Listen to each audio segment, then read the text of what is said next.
3 परमाणु की संरचना के बारे में पढ़ेंगे। सबसे पहले क्वेश्चन आता है कि परमाणु क्या होता है। अच्छा, एक बात रानी बताएगी कि हमें अपने चारों तरफ क्या क्या चीजें जो भी तुम अपने घर में या स्कूल के बाहर देखते हो वो बताओ। मेज, कुर्सी और सारे पोस्टर, ब्लैक बोर्ड, डस्टर। इसमें इसे ही नहीं, सिर्फ तुम सबको भी दिखाई देते हैं, हमारे चारों तरफ पेड़ पौधे भी हैं, हवा भी है, पानी भी है, बहुत सारी चीजें हैं। ठीक है, अब ये सारी चीजें किससे मिलकर बनी हुई होती हैं वो हमें पता लगाना है।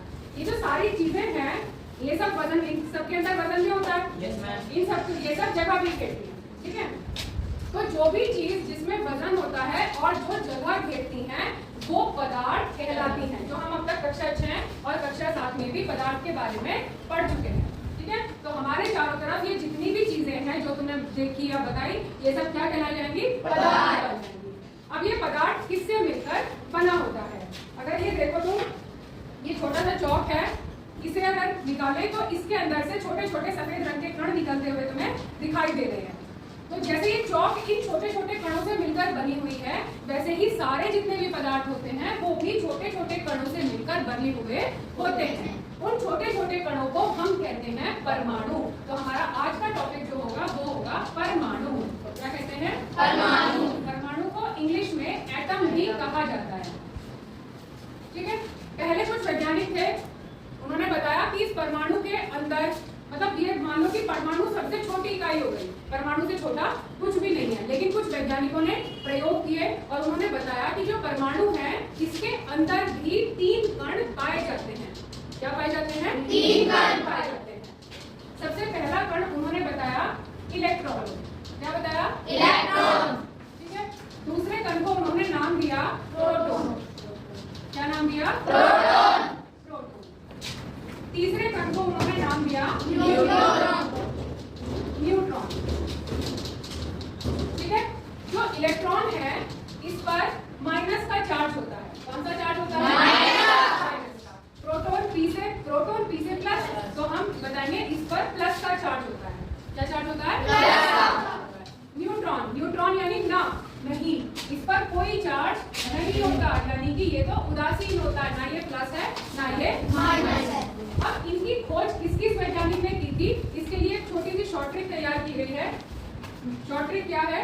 ईंट पर नाच। क्या है? ईंट पर नाच। जिसमें ई से हम क्या बताएंगे? इलेक्ट्रॉन। क्या से? थॉमसन। यानी इलेक्ट्रॉन की खोज जे थॉमसन ने की है। अब आई बारी पर। परमाणु। पर से प्रोटॉन। र से रदरफोर्ड। इसमें थोड़ी सी कंफ्यूजन हो जाती है कि प्रोटॉन की खोज तो गोल्ड स्टीन ने की थी, तो नाम रदरफोर्ड क्यों दिया?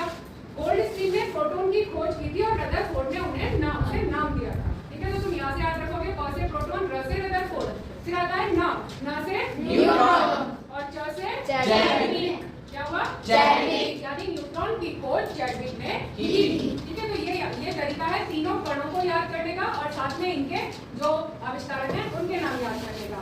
अब ये जो परमाणु तुम्हारे पास है इसके अंदर ये इलेक्ट्रॉन, प्रोटॉन, न्यूट्रॉन कहाँ पर होते हैं? देखो, इसके अंदर तुम्हें अलग अलग तरह के गोले दिखाई दे रहे होंगे। एक पीले रंग का है, एक नीला है और एक ये हरे रंग का है। ठीक है, ये जो अंदर वाला गोला है इसे हम कहते हैं नाभिक। क्या कहते हैं? नाभिक। इस नाभिक के अंदर प्रोटॉन और न्यूट्रॉन पाए जाते हैं। क्या पाए जाते हैं? प्रोटॉन और इस नाभिक के चारों ओर इलेक्ट्रॉन अपनी अपनी कक्षाओं में चक्कर लगाते हैं। ये देखो, जैसे इसमें दिखाया है, ये जो बनाया हुआ है ये सोडियम का बनाया हुआ है। तुम्हें सारे तत्व याद करवाए थे, तो सोडियम का परमाणु क्रमांक कितना बताया था तुम्हें? 11। कितना बताया था? 11। तो ये जो तुम्हें इसमें दिखाया गया है, ये कितने, जितना परमाणु क्रमांक होता है उतने ही इलेक्ट्रॉन होते हैं और उतने ही प्रोटॉन होते हैं। तो ये देखो इसमें कितने इलेक्ट्रॉन हैं?